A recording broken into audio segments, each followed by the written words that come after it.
So finally, Arend, who assured me he is a fully qualified dive master, which I've got to say sounds very much like a science fantasy type character, and it does compel me to go, dive master. Ostensibly, he's a professional diver and available for anyone who wants lessons.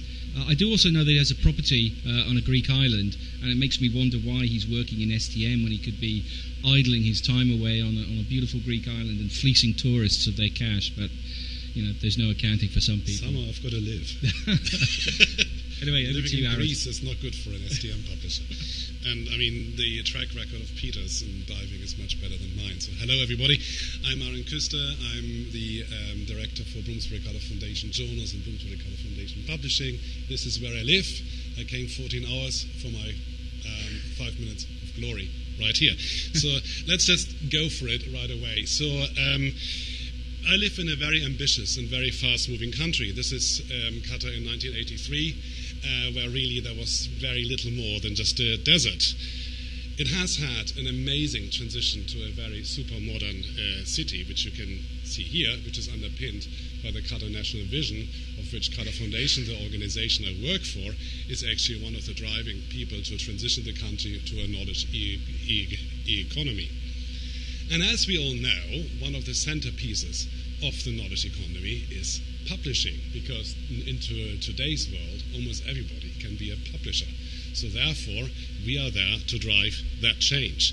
And the other thing the Qatar National Vision mentions is that we as publishers have a core role to play to develop the necessary reading and writing skills to make that transition to the publishing world, to the knowledge economy worthwhile. Which means that we actually have two missions. I mean, here is one of our main missions is to build the capacity, train the people, become publishers, deal with publishing, understand the publishing ethics, and there's more on that later on. And also build the research agenda of the country by connecting them with you folks and the STM world. And so authors and readers are really our constituency, and we have to be open, and we have to deal with people from all walks of life. When we started back in 2010, we absolutely had nothing, and we had to do a lot in educating people on what to do. And in the earlier session today, we talked about ethical publishing, and it is hugely important to us, and we withheld that through difficult times at some stage, because we have to be ethical, we have to make sure that our processes are set up right, and rejection in the part of the world we come from of a paper is an alien concept sometimes. The editorial standards which we have introduced also have got to be high. We edit every paper, we do everything by hand a lot, which hopefully helps us to fall into, to keep out of some of the traps.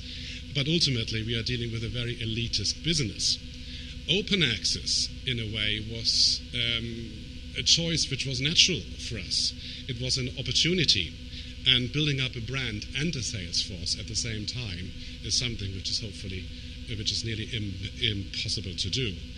And we also know that the future is digital, and we believe strongly that a digital open future is part of STM publishing. But we also had to realize that a place which wants to go somewhere keeps validating itself. We're dealing with these different perceptions. We're dealing with a developing world. And if you develop into something, you want to validate yourself against something which you know. And that is something which is very difficult for us. And as a reality check, we also have to see that I live in a country with 2 million people, of which 300 to 400,000 people are locals, 1 million are migrant workers. So how many of those people do you expect to work in publishing or to take up a career in research? Very, very few. So what do we have to do? How do we address that in country and locally? It's, of course, through outreach. Outreach is important, and every week we are in some events, we are with some people, we are talking about ORCID, we are talking about publication ethics, we are talking about research standards, we are about writing, we do writing courses, we do pre-editing services, really to instill the sense of which makes us what we do into the people. And some things we are doing right.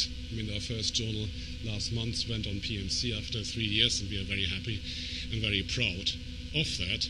And this is like our first baby steps. But ultimately, change can happen. Is it green or is it gold? We, as an open access publisher, prefer gold, but it's not really up to us to say. If the researchers want a green route, we'll all have to go down a green route.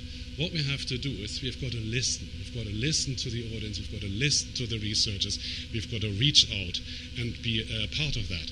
And I find this highly, highly exciting, because there is so much stuff we can experiment with, we can do, we can play with. We can look at new things like GitHub in one of our journals, signing up with Rubrik, working with Artipon, and getting into a very responsive design. And that is a lot of fun, and that is really what we enjoy. And thank you very much.